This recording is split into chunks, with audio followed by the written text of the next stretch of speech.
Hello दोस्तों, आप सभी का स्वागत है आपके अपने YouTube channel the star classes पर और द स्टार क्लासेस के फेसबुक पेज पर। तो आज के इस क्लास में आप लोगों को क्लास 10th मैथमेटिक्स चैप्टर द्विघात समीकरण के एक क्वेश्चन को बताने वाले हैं और क्वेश्चन से संबंधित बहुत सारा कंसेप्ट आप लोगों को सिखाने वाले हैं।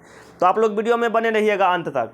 देखिएगा क्वेश्चन में आपका क्या है, क्लास 10th मैथमेटिक्स और द्विघात समीकरण। उसके बाद क्या कहते हैं, क्वेश्चन जो कहता है द्विघात समीकरण 2x² - 4x + 3 = 0 का विविक्तकर ज्ञात करें और मूलों की क्या करें, प्रकृति बताएं।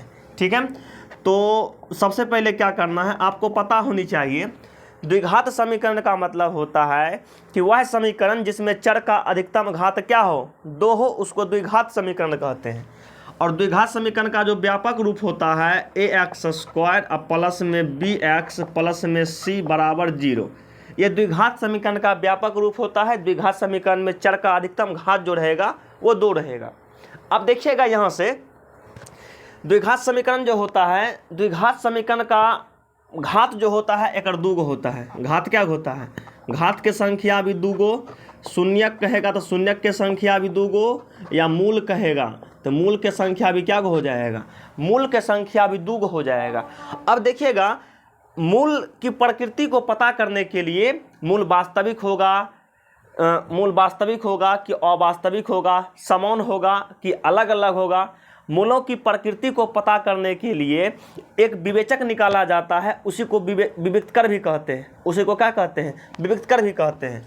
तो द्विघात समीकरण के व्यापक रूप में देखिएगा x² में जो लगा रहेगा वो a का मान हो जाएगा, x में जो लगा रहेगा b का मान, जो अकेला बच जाएगा c का मान।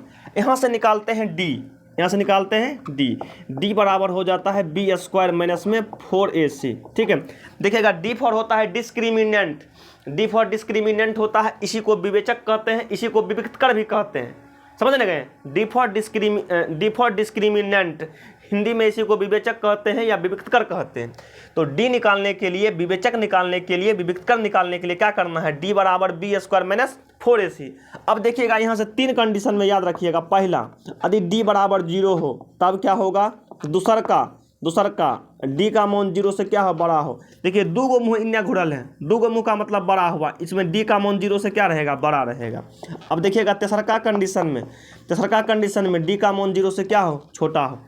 अब देखिए पहला कंडीशन, यदि डी बराबर 0 रहेगा तो मूल हो जाएगा वास्तविक, मूल क्या हो जाएगा, वास्तविक हो जाएगा, और वास्तविक के साथ साथ समान हो जाएगा, वास्तविक प्लस समान, वास्तविक प्लस क्या हो जाएगा, समान हो जाएगा।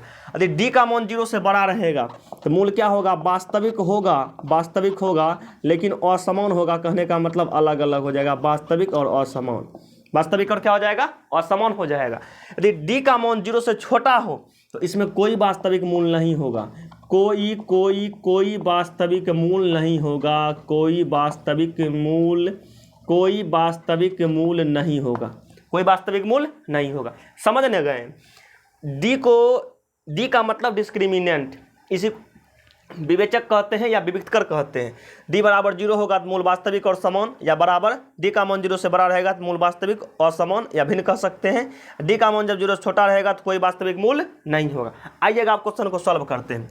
देखिएगा द्विघात समीकरण दिया हुआ है 2x² माइनस में 4x प्लस में 3 बराबर में 0। यहाँ से a का मान निकालेंगे तो x² में जो लगा रहेगा a का मान 2, b का मान निकालेंगे x में जो लगा रहेगा -4, b का मान -4, c का मान हो जाएगा 3।